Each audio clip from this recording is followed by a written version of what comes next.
this is what they're telling you. We think this is a bad business idea because your equity is negative based on our RACC framework that Bitcoin is on your balance sheet. But two, it seems like lots of people really like your stuff and your liquidity is super high, which we love. So now we're going to give you a boost back up and give you points for that. But third, let's not do that. You tweeted a fantastic market, which I think has currently 65% chance that Donald Trump is Satoshi Nakamoto. Do you believe that?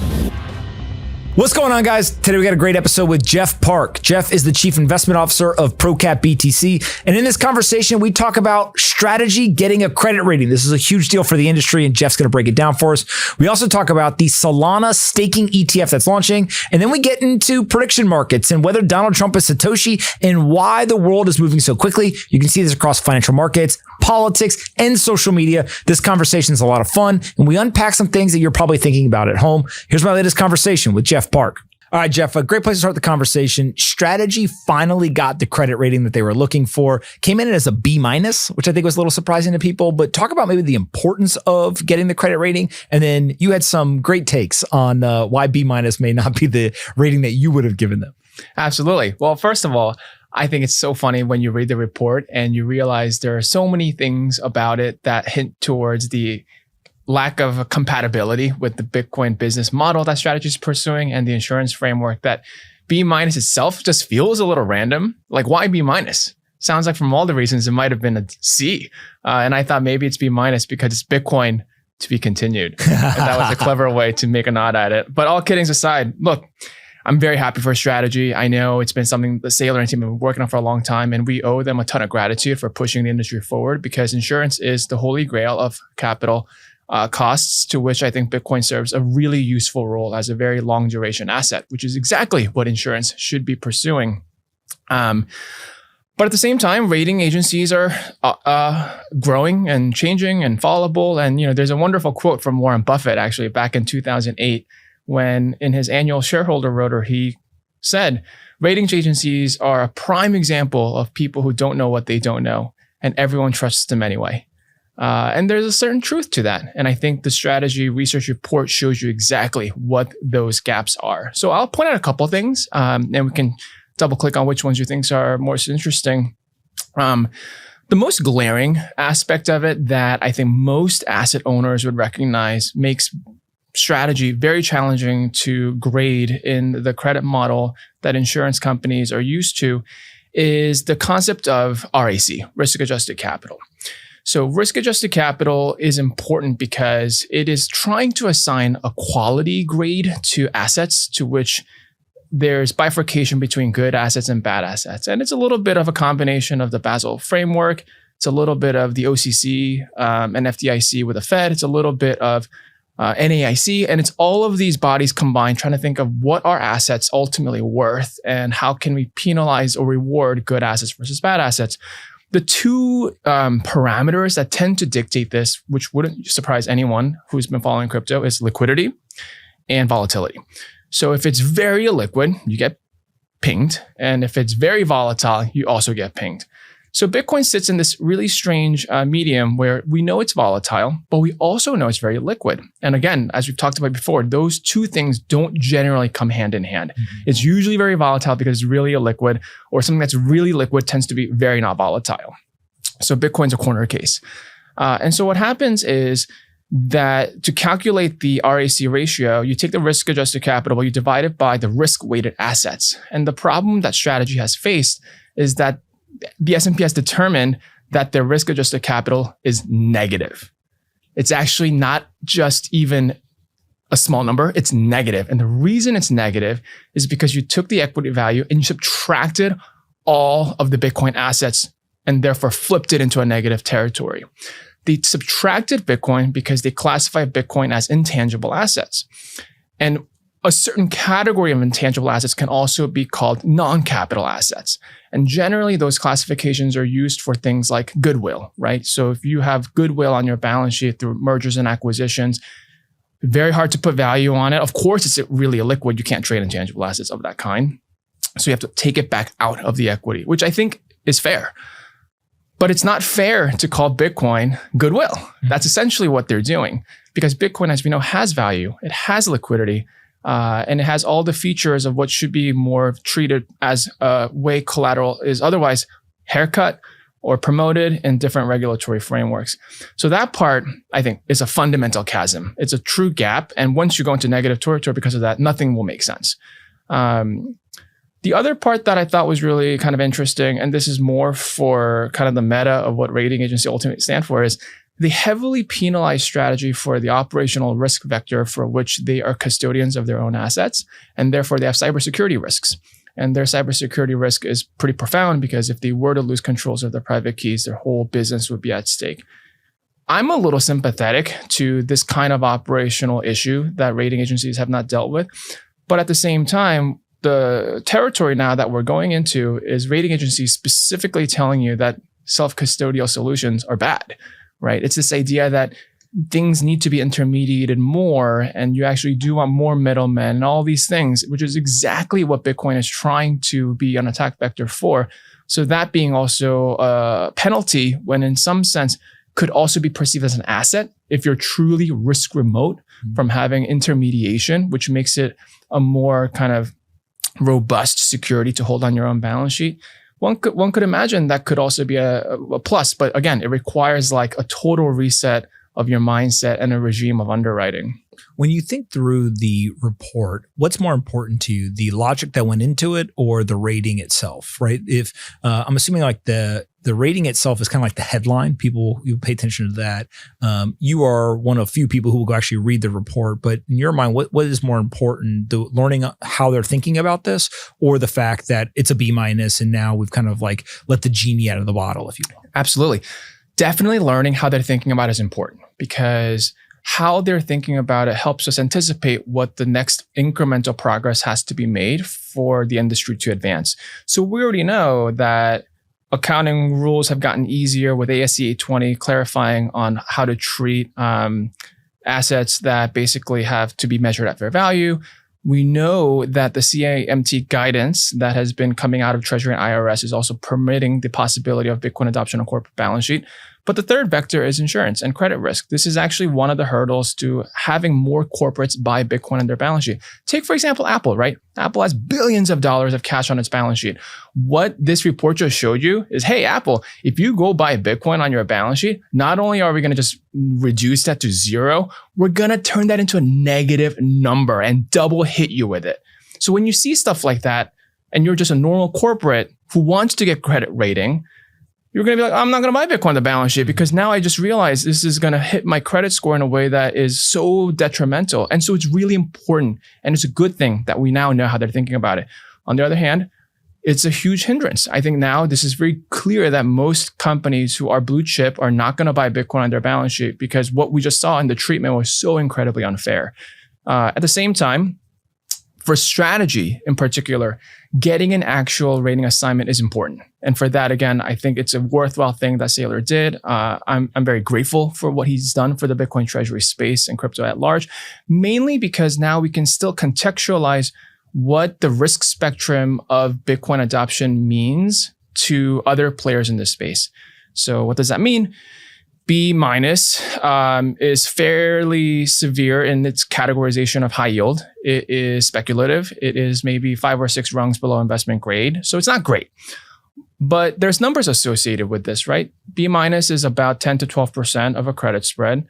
It's actually kind of what the prefs have historically been pricing regardless with the converts, which again, I think is how S&P ultimately backs off to B-. I don't think they actually did it bottoms up. They just did top down and looked at where the rest of the capital structure is trading and saw, oh, it fits in this box. So it must be B-, which in itself, if you think about it, is kind of hilarious.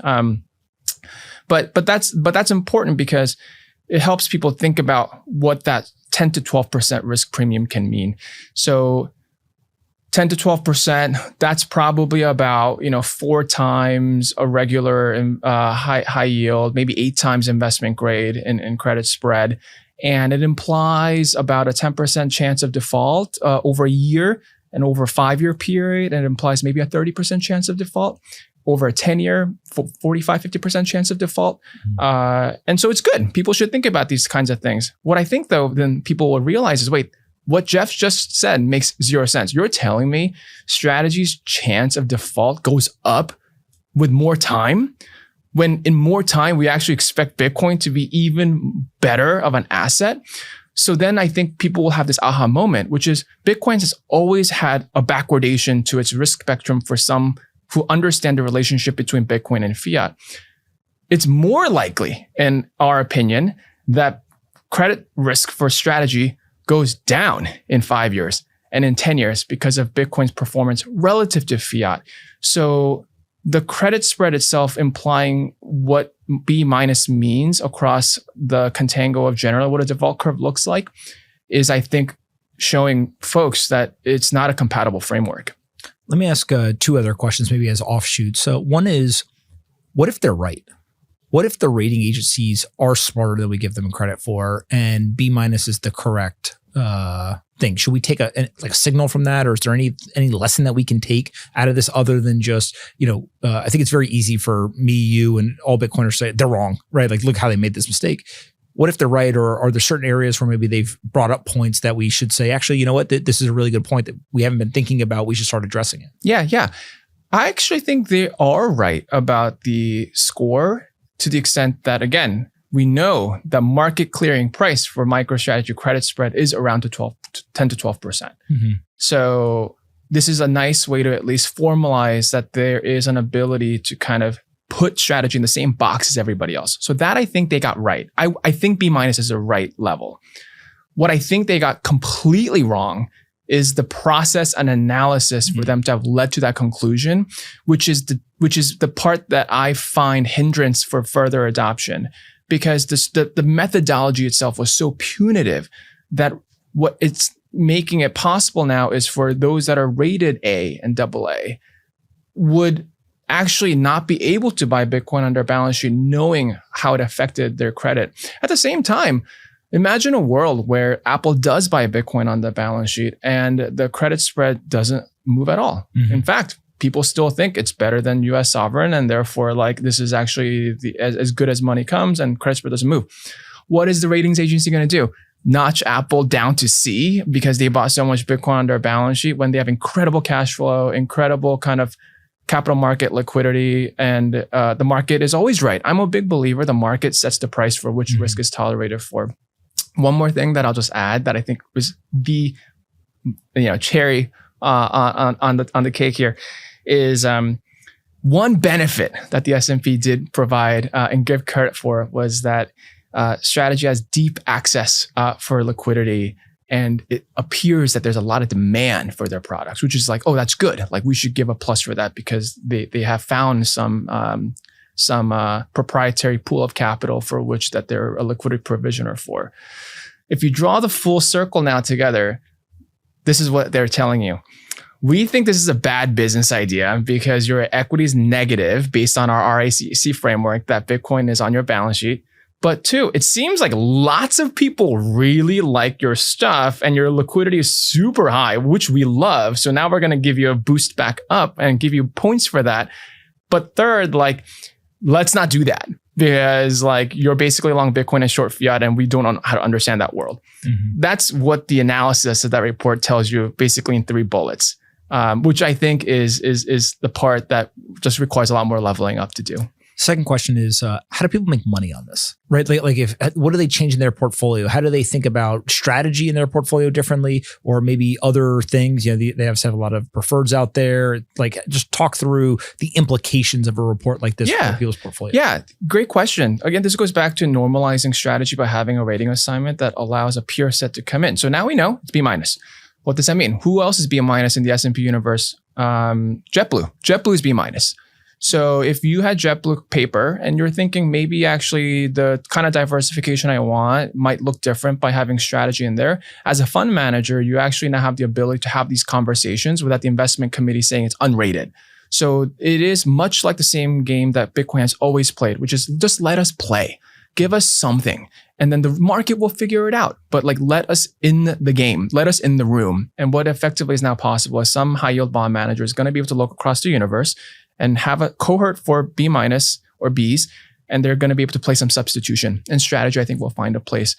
Within the intra-capital structure of MicroStrategy, I think this is also a really powerful engine for preferred adoption, because next after preferreds will probably have to get rated too. Mm-hmm. And once the preferreds are rated, this is the game changer, right? Because we know the preferred market itself is actually the most kind of interesting market where there's a lot of arbitrage and a lot of capital chasing yield where there aren't plenty of options. So once that, I think, happens, it'll be much easier for these prefs to trade at a level commensurate to where these should be. So that's kind of the next level, I think, to come. Today's episode is brought to you by Bitcoin IRA. Are you a crypto investor with a retirement account but don't have any crypto in your retirement account? Listen up, this is for you. Bitcoin IRA is revolutionizing the way Americans save for retirement by helping smart investors diversify their savings with access to over 75 cryptocurrencies. With world-class customer service, military-grade encryption, and a vertically integrated licensed trust company, it's no wonder more than 200,000 Americans trust Bitcoin IRA to secure their financial future. Get started. It is quick and easy. It takes just 3 minutes to open an account. Once you're set up, their team of IRA specialists will reach out to guide you through every step of the process. Whether you're transferring an IRA from a legacy bank, rolling over an old 401k, or starting fresh with a new contribution, the Bitcoin IRA team is here to help you get access to real crypto in your retirement account. And here is the best part. As a Pomp podcast listener, you can earn up to $1,000 in rewards when you add funds to your account. Search for Bitcoin IRA in the App Store or visit bitcoinira.com/pomp to join 200,000 Americans on their journey to upgrade their retirement. That's bitcoinira.com/pomp to upgrade your retirement today. So when I think of strategy getting this, it is the most Bitcoiner story of all time. You mentioned like kind of like, let us play, let us get in the room. I always think that our progress is made like, you know, we get in the room and it's all the cool people are like, they're losers in the corner. Yeah, who cares about those people? Like, you know, I got this thing over here, right? And then all of a sudden, the Bitcoiners somehow find a way to become the cool kids in the room, right? And you know, it's kind of our graduation now to Wall Street and BlackRock becoming a Bitcoin company or whatever, right? This does feel like a little bit of a Trojan horse. Like everyone like, oh, these B minus, you know, losers in the corner, and then all of a sudden you turn around and I don't know. A plus, you know, the world kind of changes and kind of realizes the value of Bitcoin on the balance sheet. But it does feel like a very Bitcoin native type, you know, progress, which almost feels like we're like making progress by walking backwards. Yes, right? yes. But we should still celebrate the fact that like we are moving in the right direction. 100%. And this is exactly what Saylor is really good at, right? He figured out MicroStrategy for the first wrapper of Bitcoin holding when Bitcoin ETFs were not possible. And it was like, just give us a shot, let us play. And then it proved its case. I think ratings agencies now coming in to at least let us be in the arena is the most powerful thing that could have happened. So regardless of what the report says, regardless of its followable arguments, regardless of whatever perverse incentives might now arise out of other corporates being able to buy Bitcoin on the balance sheet, putting that all aside, I think the market will determine what the risk clearing price is for the kinds of considerations that they want to be paid for. And my feeling is that the B minus ratings category strategy will stand out versus its other peers that I do believe are truly speculative in the nature of their credit because of their CapEx or because of the cyclicality of their business. Strategy is a very robust capital structure and smart money managers will come around and see it. And then we'll push it forward.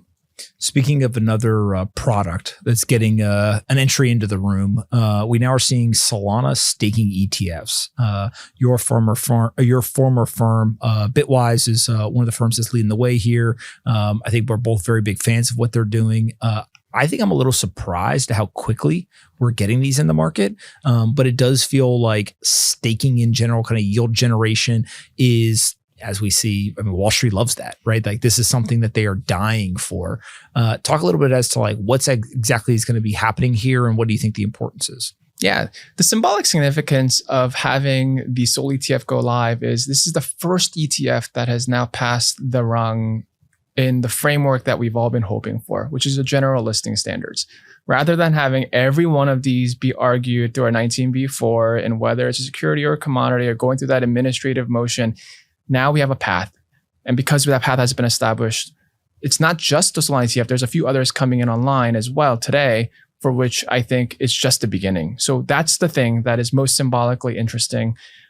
Two, as you pointed out, it's also staking, right? Staking in the ETF wrapper that historically is something that the industry's been wanting so long, and now it's being permitted. And that, I think, are both exciting things that are happening. Bitwise in particular, I'm just really proud of this particular moment because I think as a firm, we've always had this long-term vision that asset management is just going to look really different in the future. That it isn't just going to be about the distribution business of FAs and RIAs to education. Of course, that's important, but we know the underlying asset in this wrapper are code, and that the income and economic value capture framework of that will just look different than administering funds, like the way that like the iShares funds might exist. And so staking is now a representation of that expertise an asset manager or an issuer can bring to the table that is going to speak so differently versus others in the space.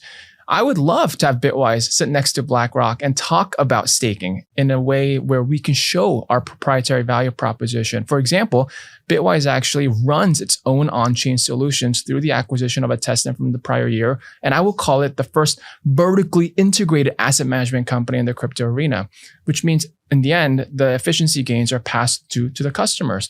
So we have this ability to have an asset that we can then internally operate at the highest level of standards to maximize the yield from being our own validator to then be the best performing ETF on a net return basis. That kind of synergy is solely affordable only to those who are native to the crypto arena. And for that moment, I'm just very proud of where Bitwise is. I think this is just the beginning of the value proposition that we can compete on that is going to be just different than being the largest asset manager in the space. So for other non-Bitcoin related assets, I think that vertical integration of staking and other features is going to be a huge component.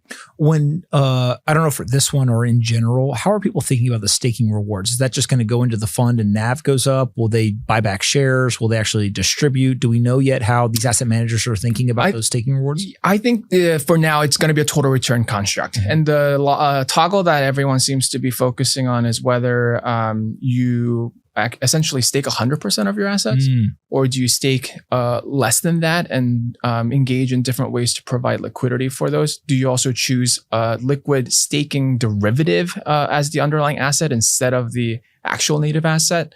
Those are kind of the different points for optimization that issuers are navigating. I don't think that the intention for now is to have dividends that come out of that. Well, I guess you would need to have some liquidity, right, for the creation and redemption process. And so, it would be interesting. Some people want to maybe stake 50%. Some say, well, we're going to go to 75, or, maybe the size of the fund really matters in terms of percentages or whatever. You could easily see people starting to try to arb or, figure out who's going to have the best total return. And, it does kind of put the onus back on the investor, a little bit of active management, even though you're buying a, kind of definitionally a passive fund. That's right. Yeah. Unlike the Bitcoin ETF, which I do think is more vanilla, more commoditized because it's a Bitcoin holding vehicle. And there's not a lot of ways to compete on that outside of price and liquidity. Yes. And fees. This is different. This is categorically different because the income is going to look different. And the know-how and the finesse and how you execute that capital efficiency and liquidity management is key too. And it's not just in the crypto ecosystem. The ETF wrapper matters too, right? Because the ETF wrapper can actually have different kinds of credit facilities as a bridge to permit different kinds of features that are possible. And a lot of traditional illiquid asset ETFs do this, right? Like the bank loan ETF, for example. Of course, bank loans can't have daily create redeems given how illiquid the underlyings are, but they have clever ways they figured out in a more capital markets facing way where that edge is also useful. And that edge then also comes from the service providers you work with. And in that context, having the ability to navigate in crypto and TradFi smoothly is a key advantage. When you think of these traditional firms, the BlackRocks, the Fidelities, those folks, how are they going to navigate this, right? Because it really does become, I just keep coming back to this idea that BlackRock's most profitable fund is the Bitcoin fund. Now, I think they charge 20 or 25 basis points for it. Size times a higher price than your S&P fund, right? You get there. once you get into staking, it's like this is a whole new arena for them. And it's one thing if your most profitable fund comes from this industry. It's a whole other thing if your like quote unquote crypto asset management business drives more revenue and profits than your non-crypto. Like the collective revenue coming from crypto actually outpaces everything else. Because I think that when you have one product that's highly profitable, but it's a single product, it does still feel kind of like, is that a one-hit wonder, right? And we got this great business. It's very diversified. It's very resilient. We've got all this infrastructure. But there has got to be a tipping point. At some point, all of a sudden, you're like, wait a minute. Why are we continuing to invest in these legacy things where we just don't see the growth that we see in crypto? And the truth is probably, I'm guessing it's not black and white. But what is that tipping point in your mind? Is it a revenue thing? Like, how do you think these guys are going to think about when they're just like, screw it, we're a crypto business now? Yeah. It's funny. I think this is actually, you just reminded me of a huge story that's been unfolding in the capital markets that crypto probably isn't paying attention to, which is the QQQs. Mm-hmm. So Invesco QQQs are, I believe, holding a meeting relatively soon where they're going to, I think, recut the pie of that P&L rev share, right? I believe there's a lot of drama associated with the timing of this naturally because it's a big motion. And the big motion here is to actually change the role of Invesco to be, I think, beyond just like a traditional distribution agent, where it's a little bit more asset management like. And the tension really comes from like the different parties that hold the keys, which is like the custodian, right? Like Bellin has a key part of how much they take. Are they earning too much? Are they earning too little? Is Invesco doing more than just distribution? Is there actually fund management services and that kind of tension that can exist? When the product is like a commodity, I think it's more easily acceptable that it's a distribution business, and there really isn't like a core expertise required for the asset management services associated with that. At the same time, you could imagine the pendulum can swing when things start to look a little more active, even in the passive arena. And that's what these non-Bitcoin ETFs are. These non-Bitcoin ETFs, I think, require a lot of active management, even though people will think of it as passive, because staking by definition is not a passive endeavor. Lots of times people think staking and dividends are pari passu terminologies to be interchanged, but it's simply not true, because dividends are essentially declarations of returns of capital for which every shareholder is due the same amount. You and I will get the same dividend by just holding the stock. It is absolutely not true that you and I will get the same staking yield where we choose to stake it differently or we choose to partner in different format. There is no universally cleared staking rate that considers the composite total return to be egalitarian for every participant. There will be dispersion of performances. And in that world, active management does matter. And for BlackRock to be able to speak eloquently to this must mean they understand staking at the deepest level and have those conversations with their customers. At Bitwise, because we run our own validators and because we actually have our own on-chain solutions, which again, we've developed a stack to have these robust infrastructure capture, not only is it a little bit more authentic in my opinion and a little bit more credible, but really we are the firm that's going to get the phone call when people have questions, right? A lot of times, the reason I believe Bitwise has been able to have staying power through all these years is because we have an incredible distribution team that picks up the phone every time somebody calls and has questions. And the questions can sometimes be really basic, like wanting to figure out how it works with their brokerage and administrative issues around that. But it could also be more sophisticated. And it's also an access point, because what I've noticed at least is a lot of Bitwise's best investors are not just in it for the financial motivation. So to your point, it's not just about fees, even though Bitwise does compete on having the lowest fees possible. I believe the Sol ETP is actually free for a while for those who are listening. I want to take advantage of that. But it's it'll advance to the point of where, as they want to learn more about it, Bitwise will actually provide forums for it. So we'll bring the human capital. We'll actually bring interesting thought leaders to speak to things that are happening behind the scenes with our financial advisors in a point-to-point, person-to-person format where there can be intelligent and robust dialogues of intermixing ideas. And so that's actually, I believe, what it means to be a crypto native financial advisor in the middle of that information flow. And that's very valuable. It's almost pricelessly valuable. And I think Solana will open that door for a lot of people. Today's episode is brought to you by Core. You can earn yield on your Bitcoin by just holding your Bitcoin. It's simple. Core, the leading Bitcoin scaling solution, will reward you for not selling your Bitcoin. It's not magic. Here's how it works. Core is a protocol secured by elected validators. You can help elect validators and secure the network by simply locking up your Bitcoin on the Bitcoin blockchain. No bridging, no lending, and just holding. When your validator secures Core, it earns rewards fueled by network activity and passes them back to you as yield. With a minimum lockup of just 1 day, when the time lock ends, you get your Bitcoin back untouched. Still your keys, still your coins, now your yield. For even higher rates, stake Core alongside your Bitcoin and multiply your yield. And if you want to see what your Bitcoin is securing, join millions of others in exploring the largest Bitcoin DeFi ecosystem. There are over 100 live apps in the network and the deepest liquidity in all of Bitcoin DeFi. Get off zero and start earning yield on even just 1% of your Bitcoin by going to stake.coredao.org/pomp. Again, that's stake.coredao.org/pomp, or go click the link in the description. Another place where there's priceless information is on these prediction markets. It seems like these prediction markets are very accurate. Now, I'm starting to think that they're claiming a little bit of victory after the fact, right? Because there will be these wild swings in the predictions. And so they're earlier than, the news or polls or whatever. But I think that now somehow people have extrapolated whatever the prediction market says is actually going to happen. And they don't think probabilistically about it. Mm-hmm.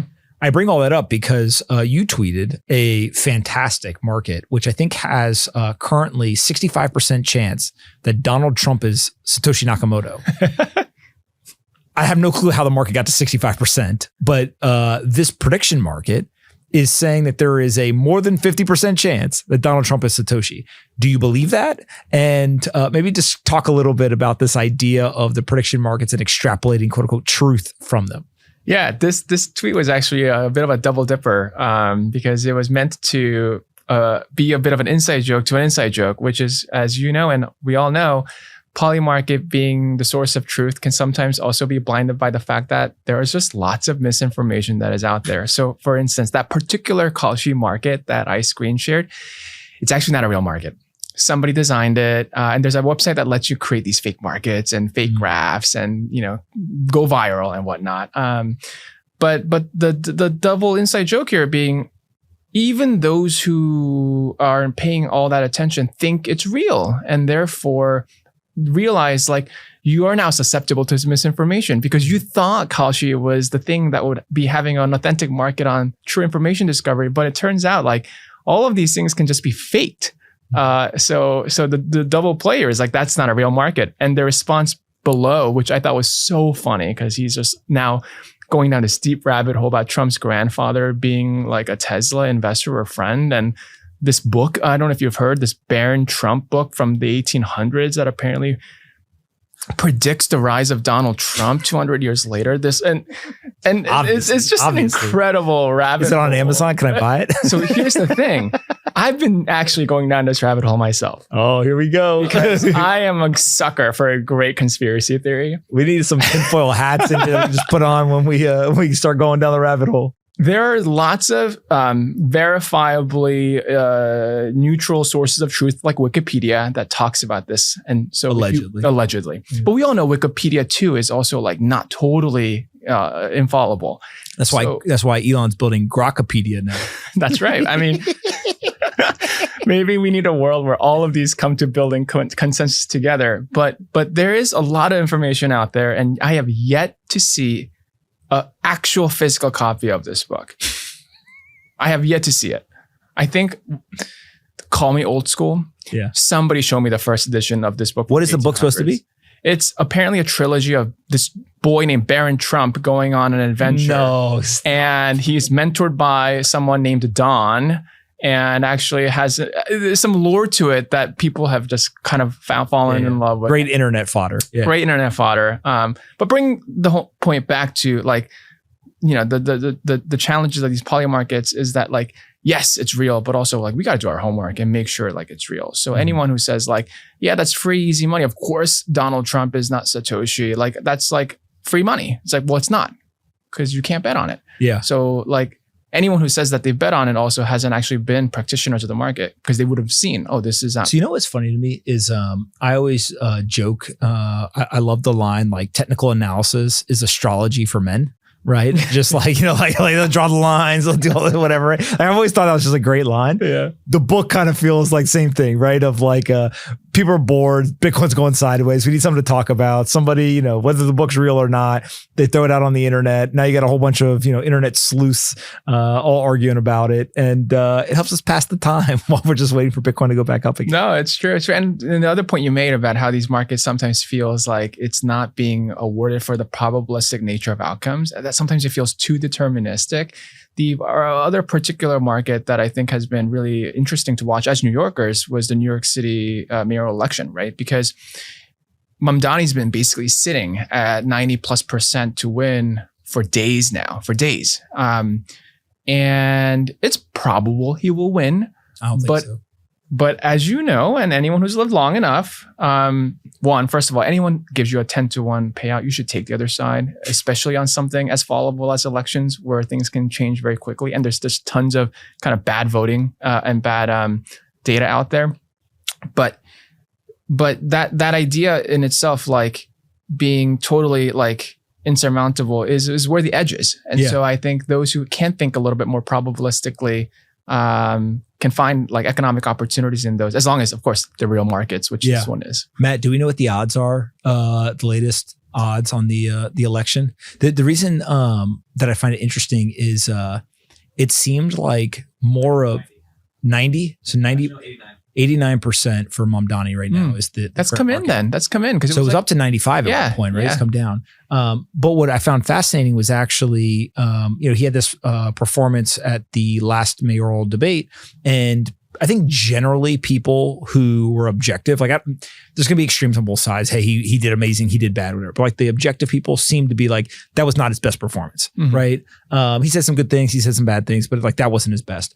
But the odds had gone up after that. And I found that very fascinating, right? And one of the things I'm trying to wrap my head around with these prediction markets is there is something about like just the amount of money that's wagered. Like it is a market, right? And so you can like move the market if there's low liquidity. Now the mayoral race is actually not like one of these like kind of light liquidity. But if you and I create a market tomorrow and it's like, is Jeff going to do, I don't know, go to Chipotle? We can, frankly, just manipulate it by there's only two people betting on it, right? And so like that feels like something that, again, where a takeaway from an event is one thing, but the market moves in the other direction. I think I'm still trying to wrap my head around, do you trust the market, or do you have to get some sort of calibration? Because then we saw 3 or 4 days later, the market actually did come in. And so is it something where like it takes time for the market to digest the news? Is it something about, the liquidity of the market? Like I think that there's just a lot of things that as you get into the more nuances, right? And you're trying to figure out what's the difference between 89 and 95%, that we just don't know yet. Yeah. It's easy to, okay, look, whether it's 89 or 95%, that's really good odds, right? Like, those takeaways I think are like the simple analysis. But when you start to look at the market dynamics and stuff, like there is still a lot that I think we're learning as this goes. Yeah. I think what you're alluding to is this really interesting question, which is, do prediction markets reflect the outcome without the bias in which the prediction market itself has affected the outcome, right? And there's two dimensions to this. Chicken or egg. One is the one you just described, which is if there is a market out there on me eating a burrito tomorrow and I found the market and I saw the odds, maybe I will eat a burrito tomorrow, depending on who's on those sides of it, and I'll influence that outcome. But the other part of it is actually the election too, which is if you think the odds are so unlikely that Mamdani will lose, does that disincentivize voting, right? Does that mean that that person who would have come out to vote for Mamdani doesn't come out anymore because he sees that and goes, oh, it's a shoo-in, I don't need to vote anymore. Vice versa, if you're a Cuomo voter, would you look at that and go, actually, like, I need to go vote, and therefore I have now raised the dial. And so the prediction market itself somehow fed into affecting the outcome. I think that is really like quite fascinating, and one in which there's probably going to be more guardrails around what people call influencing based on what the information of these markets can dictate. I don't care so much. Well, I do care about the politics in the sense of, obviously I don't think that socialism is a good idea. But what I'm fascinated by this specific election is lots of attention. The prediction markets now are like a thing. So people are paying attention to it. You have what I'll consider like some of the like political analysis in terms of which candidates stay in or drop and the votes and all that kind of stuff. What we have seen is there has been a surge. So for anyone who's not paying attention to the New York City mayor election, in the first 3 or 4 days of early voting, there has been such a turnout that they believe we are on pace for the highest voter turnout since 1993. Right. Bonkers. And frankly, part of it is like, a lot of people, regardless of which side they're on, think like socialism versus capitalism is on the ballot. And they're going to go and they're going to kind of vote whichever way they want. A huge portion of the people who have come out are boomers. And I saw a Mamdani statement that basically was like, he didn't say like we have it in the bag, but he basically, we're not worried. We believe that the market is showing, the polls, all the stuff. Like, we feel good about our odds. But then I saw somebody online on X show a campaign email that went out that basically was like, a lot of people are voting and they all tend to be, in age buckets that we either are losing or tied with Cuomo. Right. And so you start to see this very interesting, like kind of like the internet election. I think the people a couple of years ago were like very interested in this idea of like the first internet generation and election. Now we're seeing this blending of like all the things like you and I care about, right? It's like prediction markets, kind of the way you communicate, data analysis. Also, there's this like showmanship that plays into it. Then you got like the social media videos. I just feel like we're in uncharted territory, right? And so the same way I think that we're like in a volatility generation in asset prices and like markets, I kind of feel like that way in politics of like, we may be the night before and people have no clue who's going to win. Yeah. Yeah. And it makes it kind of fun, but also kind of makes it a little scary. Oh, no, totally. It's fun, scary, and weird, right? The internet town hall is just flat out strange. So take, for example, this. There's a huge, I believe, Republican donation to Kamala Harris for her chance to potentially run again. Okay. Meaning like the Republican Party in itself would like, if she wanted to run, they would donate to her. Yes. Hilarious. And you would almost find that like crazy, but now it's like, oh, of course you would do that. Yeah. Like that makes sense. Yeah, it's like the defender on the other team's your best player. Yeah, that's right. And you see this playing out in the internet town all the time. One aspect of it, and this is now we're going into a little bit more politics than perhaps we've historically done, but like, people are obviously feeling very emotionally heated about this particular election, and there's many lines to draw it. Some of it is, of course, socialism versus not, but it's also the young versus the old, right? That's the big demographic split that's happening here. And the reason young people are obviously choosing Mamdani is because they're out of the system. They're just they don't actually they just want to belong to something, and this is a clear way to belong. And if you're that outside of the system, like, this is the only chance, right? So the way you make capitalists out of these people isn't to tell them, hey, you got to be a capitalist, like, and lecture them. You just actually turn them into capitalists by giving them capital, right? Mm-hmm. That's actually the best way to do it. But what we're seeing is that's not kind of the operation, right? And so when you see like a bunch of billionaires tweeting in New York City, talking about how Mamdani is going to be the worst thing that's ever happened, I've at times felt that in itself is actually antithetical to what you're hoping to achieve, that you're actually making the situation worse, because that voice is not the voice that's going to convince those who are otherwise on the margin. And it reminded me exactly of the Trump and Clinton situation, which was when any time there was the voice that felt a little bit, holier than thou. Like patronizing. Patronizing, exactly. And saying, you're voting for Trump for all the wrong reasons in like a patronizing way. It mattered who that person was, because that person, if you didn't believe was representing you, meant you were just going to go against that person. Mm-hmm.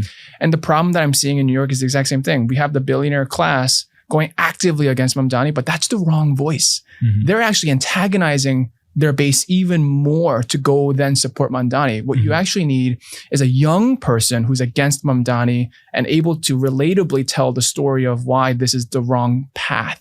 They don't want to hear from the billionaires telling them this is not the right choice. It's a stronger fuel to go vote for Mamdani. You know what's interesting is I do think that there is this heuristic where Andrew Cuomo is a professional politician. Like, if you look at some of the campaign videos he's done recently, he has, Jews for Cuomo, Muslims for Cuomo. He even has, I think I saw a video where he has like Muslims against Zoran, right? And like, to your point, he's going to the actual groups themselves and saying, hey, let me talk to you, record you saying this stuff, and then I'll like give it a platform, right? Which I think you're addressing. But also there's this element of people are getting much smarter about how to drive eyeballs on the internet. And so I'm going to make a little bit of a connection here, which brings it back to the crypto industry. In the same way that we see the politicians looking for, there's always like their competitor makes a mistake. They're out in the press conference the next day. Somebody one time told me, I don't want to say who it is, but they told me that Chuck Schumer is Chuck Schumer because he has a press conference every day and he'll figure out even 20 minutes before what he's going to talk about. But his press conference, like, it's all about, get the eyeballs, get the whatever. Coinbase very, very, very well grabbed attention by buying the $25 million up-only podcast NFT. Yeah. And if you look at the announcement, I think they technically bought Eco for $400 million. It just happens to be the night before the announcement of the $375 million acquisition, they bought the NFT for $25 million. And there's like a 12-hour period where people were like, is this company insane? like what are they doing? This is great. And they just got tons of, quote unquote, free eyeballs or free marketing. Yeah. And then they turned around and then it all made sense the next morning. But that feels like the society we're in, whether it's, companies, whether it's politicians, like everything now is about how can we creatively grab attention and put that attention, where we want it. Which just means I think you got to like think more critically, as we kind of navigate all this. Yeah. I mean, I think this is, again, speaking to people's just relentless demand for authenticity, right? They just want something real and something that doesn't obviously feel paid for. And this is one example where Coinbase is continuing to reap the benefits of that transactional dynamic. I don't know if you've been following, but Chill House is now involved in this drama that is where Jesse and Kobe are partaking, ratioing each other. And it's hilarious. It's so fun. Like, there are times I literally go home and I'm like, all right, should I watch some K-drama with my wife or go on crypto Twitter? And, Chill House is a fun one. And that is eyeballs right there. That's competing with Netflix. And Coinbase just now found its way to compete with Netflix for attention. So I think that is absolutely the right path. And the reason it's compelling people like me and others is because this is more authentically interesting than any kind of paid sponsorship ads that you will ever see across these campaigns. Yeah, could not agree more. All right, thank you so much for doing this. Do it again in the future. That's great.